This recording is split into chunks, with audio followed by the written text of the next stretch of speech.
और मैं यहाँ आज वोट कास्ट करने आई थी। मुझे उम्मीद है कि जिसको भी मैंने वोट किया तो आई होप कि वो लोग अपना जो है वो यूथ के लिए जो है वो ज़्यादा से ज़्यादा काम करेगी और मैं उम्मीद करती हूँ कि आइंदा आने वाले जो 5 साल हैं वो हमारे लिए अच्छे होंगे और ज़्यादा से ज़्यादा हमारी एजुकेशन के ऊपर तवज्जो दी जाएगी, यूथ के ऊपर, और हम अनएम्प्लॉयमेंट है जो उस पर ज़्यादा फोकस किया जाएगा और उसको कम करने की कोशिश की जाएगी। वोट कास्ट किया है वो पीटीआई को दिया है और मैं ओपनली हम यही उम्मीद कर रहे हैं कि जो भी न्यू आने वाली हुकूमत है वो ज़्यादा से ज़्यादा यूथ के लिए काम करेगी, क्योंकि अगर आप देखें आज़ाद कश्मीर में जो एजुकेशन का जो रेशो है वो बहुत ज़्यादा है माशाल्लाह से।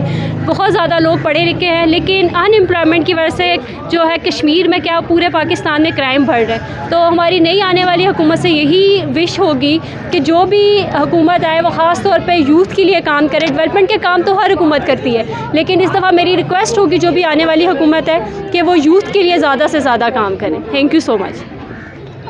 अस्सलाम वालेकुम। आज मेरा फ़र्स्ट वोट था और मैं अपने स्टेटस के साथ वोट देने आई हूँ और मैं बहुत एक्साइटेड हूँ और इंशाअल्लाह हुक्मरान आ रहे हैं वो यूथ के बारे में सोचें, इनके जो मसाइल हैं उनको समझें और उनको हल करने की कोशिश करें।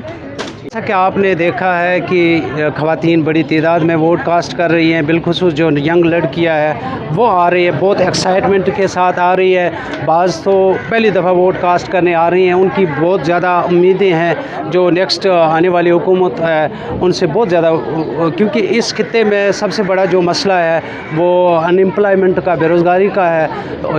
चूँकि आबादी बढ़ रही है, बिलखुसूस यूथ की आबादी मुसलसल तेज़ी से बढ़ रही है। अगर जो आने वाली हुकूमत है अगर उसने इस रोज़गार के हवाले से कोई इक़दाम ना किए तो आइंदा, जिस तरह आपने सुना भी है, ख़वातीन ने पीछे आपके व्यूज़ आपने सुने हैं कि वो इससे मुतल्लिक़ उनकी अवलीन जो डिमांड है वो यही है कि रोज़गार दिया जाए। और उनका ये भी कहना है इसमें कि अगर रोज़गार ना दिया जाए, जिस तरह क्राइम का रेशो बढ़ रहा है पाकिस्तान में और अब आहिस्ता आहिस्ता आज़ाद कश्मीर में भी इसका रेशो बढ़ रहा है, तो यही हो सकता है आइंदा 10 साल बाद ये खिता भी क्राइम का एक गढ़ बन सकता है। लिहाजा हुकूमत के लिए, जो आने वाली हुकूमत उसके लिए भारी ज़िम्मेदारी होगी कि वो अनएम्प्लॉयमेंट को इरेडिकेट करने के लिए इक़दाम करें। Thank you.